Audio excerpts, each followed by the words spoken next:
What kind of person, knowing that everyone around her has been arrested, chooses to stay? Not because they have no choice. Not because their escape route is cut. She is offered extraction. She is told that her network has been rolled up, that the Gestapo has names, that to remain is almost certainly to die. She has a way out. She knows it. And she says no. Try to understand what that answer means. Paris, the summer of 1943. German soldiers at every checkpoint. The apartment where she sleeps must be changed every few nights.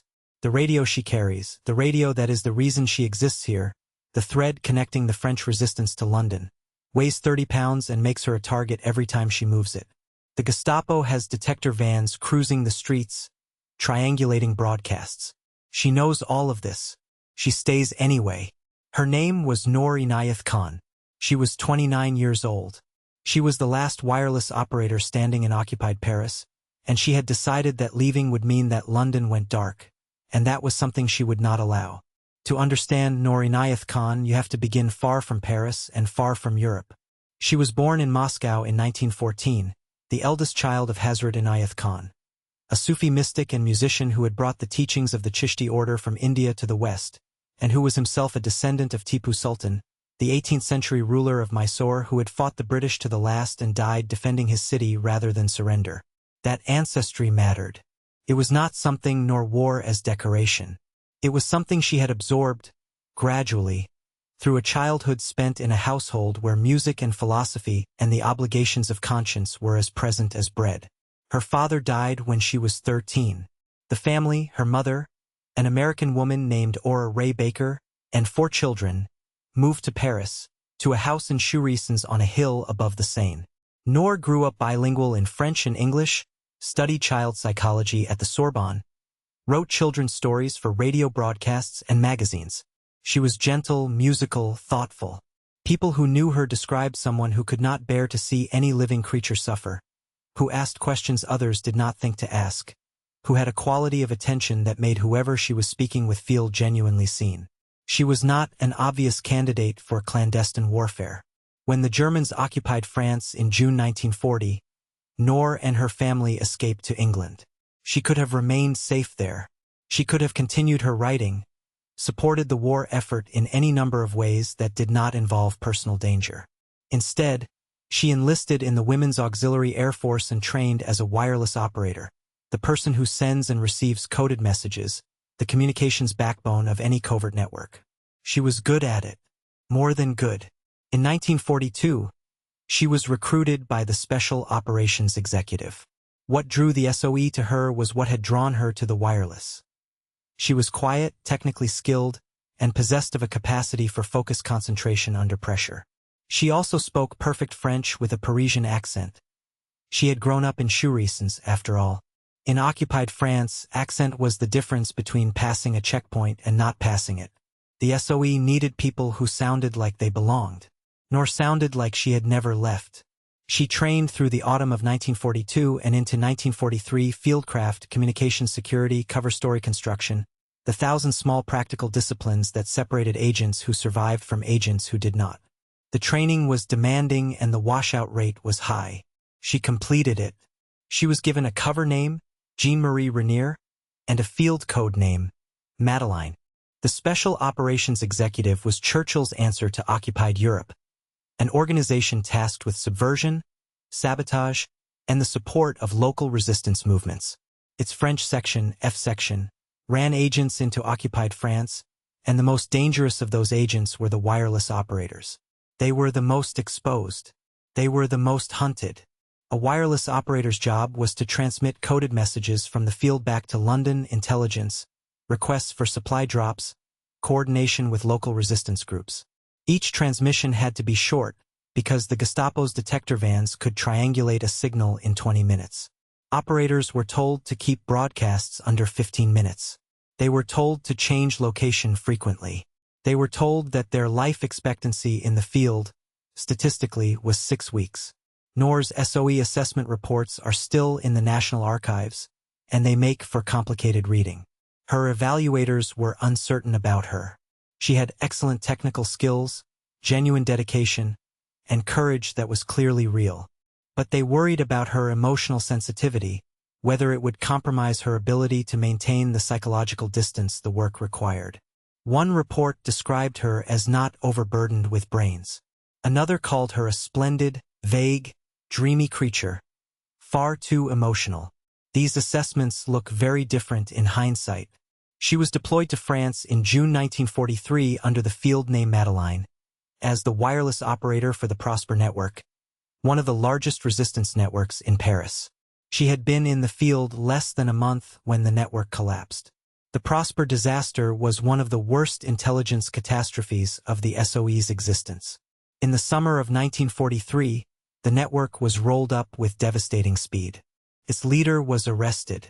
Then another agent. Then another. Within weeks, dozens of people, French resistance fighters, couriers, safe housekeepers, had been taken by the Gestapo. The arrests cascaded through the network like a fault line opening. London knew it was bad. They contacted Madeleine and offered to bring her home. She refused. She told London that she was the last operator still free in Paris. If she left, the city would go dark. The resistance cells still operating would have no way to communicate with London, no way to call in supply drops, no way to coordinate. She could still function. She would stay. What followed were 4 months that are almost impossible to imagine from the outside. She moved constantly, changing safe houses every few nights, carrying the 30-pound radio transmitter in a suitcase that she had to manhandle onto trains and through checkpoints. She was known to the Gestapo. They had descriptions of her from captured agents, though not yet her location. The detector vans were a constant threat. She continued to transmit. She was the last link between Paris and London. For 4 months she held that link open. During this period, she was approached twice by Germans or collaborators who tried to expose her. She evaded them. She changed her appearance when she could. She did the work that kept her alive by necessity and kept her in Paris by choice. She was also lonely in a way that the bare facts do not capture. The people she had known in the network were gone, dead, arrested, or in hiding and unreachable. She was operating alone in a city where any conversation might be her last, maintaining a discipline and a composure that her original evaluators had doubted she possessed. Think about what it meant practically to do what she was doing. She had to schedule and conduct transmissions, each one short, each one from a different location, each one risking the detector vans that were cruising the arrondissements in search of illegal broadcasts. She had to encode her messages by hand, using the cipher systems she had been taught, and decode the replies from London with the same painstaking care. She had to find new safe houses, apartments of people willing to risk everything to shelter a woman with a radio, and she had to assess those people's reliability without the luxury of long acquaintance. She had to eat and sleep and move through the city. She had to not be noticed. Every day for 4 months. One account from this period records that she was spotted by a German officer on the Paris metro who recognized her from a description, and that she talked her way out of the situation by inventing a cover story on the spot, calmly and fluently, and then changed safe houses that night. Whether this particular incident can be verified is uncertain. That she was capable of it is not. The 4 months themselves are the verification. Then, in October 1943, she was betrayed. The identity of her betrayer has been debated for decades. The most likely candidate was a woman named Renée Gary, the sister of one of Noor's fellow agents, who was apparently motivated by a personal grievance and received the equivalent of 100,000 francs from the Gestapo. She gave them the address. The Gestapo arrived at Noor's current safe house at the end of October 1943.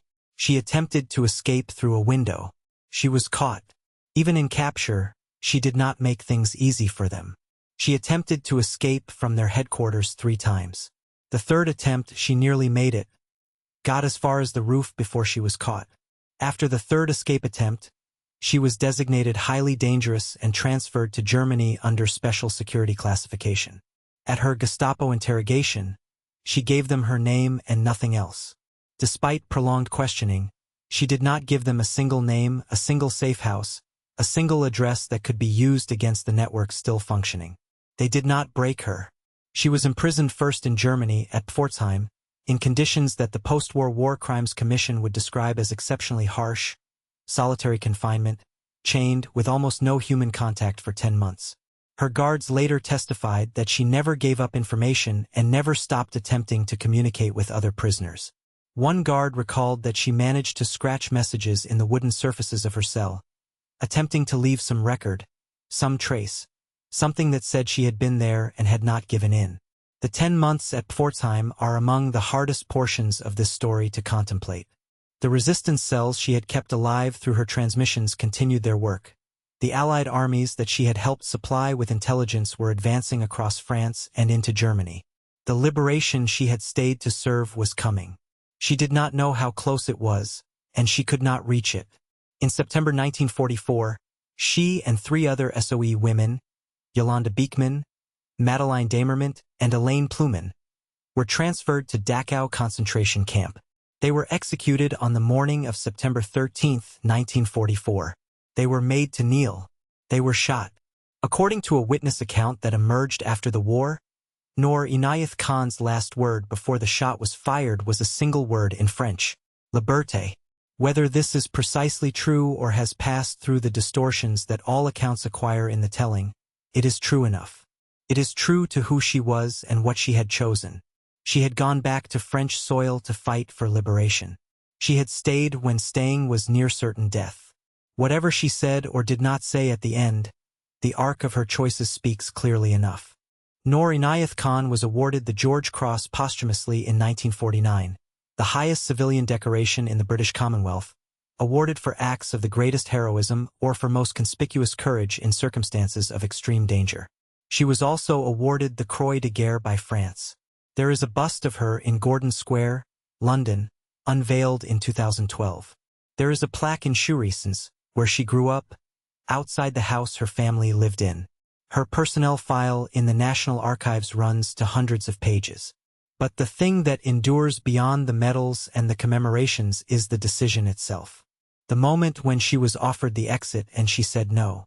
Most people, told that their situation is hopeless, accept the evidence of that hopelessness. Noor Inayat Khan looked at the same evidence and reached a different conclusion. That as long as she could still transmit, something was still possible. That the darkness was not total while she remained. She was wrong about her own survival. She was right about everything else. The children's stories she wrote before the war were called 20 Jataka tales, stories drawn from the Buddhist tradition, about compassion and sacrifice and the obligation to alleviate suffering wherever you find it. She had been shaped by that tradition, and by her Sufi upbringing, and by the memory of an ancestor who had died rather than submit to something he found intolerable. In the end, she was exactly who she had always been. The war did not make her brave. It only made her bravery visible. If the story moved you, subscribe to follow the Untold Front. New stories every week.